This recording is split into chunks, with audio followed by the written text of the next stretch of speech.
हम अक्सर भारतीय सड़कों और चौराहों पर भिखारियों को देखते हैं, लेकिन क्या आपने कभी सोचा है कि ये भिखारी कौन है, उनकी जिंदगी कैसी होती है और उनकी समस्या की असली वजह क्या है?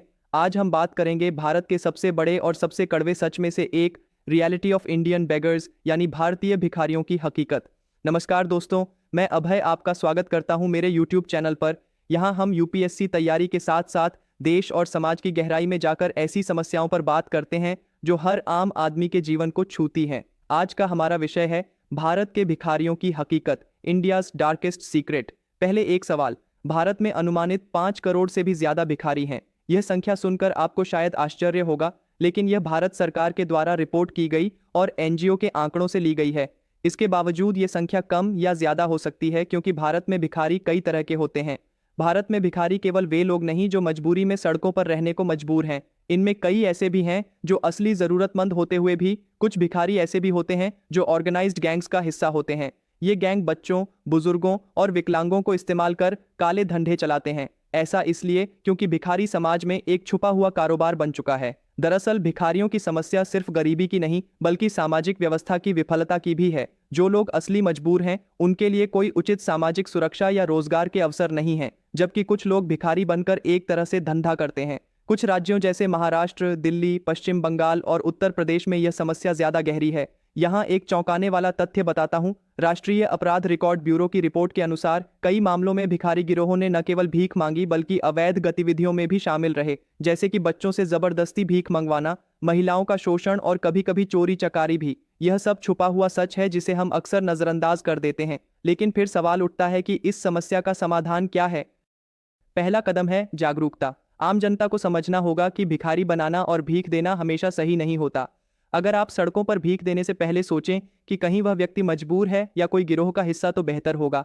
इसके लिए सरकार ने कई जगहों पर नो बेगिंग अभियान भी चलाए हैं। दूसरा, सरकार और एनजीओ को मिलकर इस समस्या को जड़ से खत्म करना होगा, जैसे रोजगार के अवसर बढ़ाना, पुनर्वास केंद्र बनाना और शिक्षा के जरिए बच्चों को इस चक्र से बाहर निकालना। हाल ही में दिल्ली में एक पहल हुई जिसमें भिखारियों को पुनर्वास और शिक्षा दी गई। यह एक सकारात्मक कदम था। तीसरा, हमें समझना होगा कि यह समस्या केवल आर्थिक नहीं, बल्कि सामाजिक और मानसिक भी है। कई भिखारी मानसिक रूप से बीमार होते हैं या फिर सामाजिक बहिष्कार के शिकार होते हैं, इसलिए उनके लिए मेडिकल और सामाजिक सहायता की व्यवस्था भी जरूरी है। अब बात करते हैं कुछ दिलचस्प लेकिन दुखद घटनाओं की। मुंबई की एक रिपोर्ट के अनुसार कुछ भिखारी बच्चे रोजाना इतनी भीख मांगते हैं कि उनकी कमाई कई घरों की महीने की आमदनी से ज्यादा होती है। लेकिन दुर्भाग्य से यह पैसा ज्यादातर गिरोह के मुखिया के हाथ जाता है। बच्चे और बुजुर्ग इसका लाभ नहीं उठा पाते।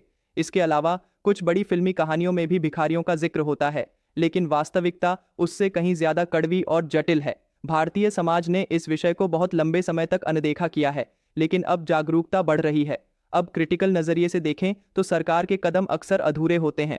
कई बार कानून बने, लेकिन एनफोर्समेंट कमजोर रहता है। भिखारियों को पकड़कर बस सड़कों से हटाना समाधान नहीं है, हमें उनके लिए स्थायी समाधान निकालना होगा।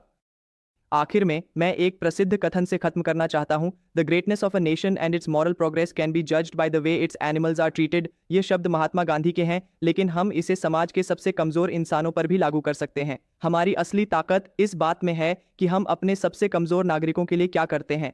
अगर आपको यह वीडियो पसंद आया हो तो कृपया लाइक करें, चैनल को सब्सक्राइब करें और नीचे कमेंट में अपनी राय जरूर बताएं। आपके विचार मेरे लिए बहुत महत्वपूर्ण है। और अब मैं आपसे सवाल पूछना चाहता हूं, आपकी राय में भारत में भीख मांगने वालों की समस्या का सबसे प्रभावी समाधान क्या हो सकता है? क्या सामाजिक जागरूकता ज्यादा जरूरी है या कड़े कानून? अपने जवाब कमेंट में जरूर साझा करें। धन्यवाद दोस्तों, इस वीडियो को देखने के लिए। जल्दी मिलते हैं एक नए विषय के साथ। तब तक सुरक्षित रहें और जागरूक बने रहें। जय हिंद। हम अपने इस वीडियो को यहीं पे कंक्लूड करते हैं। आपका सपोर्ट, आपका शेयर मेरे लिए फ्यूल का काम करेगा। इस जर्नी में मैं उतनी मेहनत, उतनी एफर्ट और लगा पाऊंगा। सो प्लीज आप इस वीडियो को जरूर शेयर करना। Comment down if you have any query, share this video. Thank you so much. तो अब मिलते हैं अपने अगले वीडियो में। Till then, work hard, stay healthy and keep studying. I am Abhay, signing off. जय श्री कृष्णा।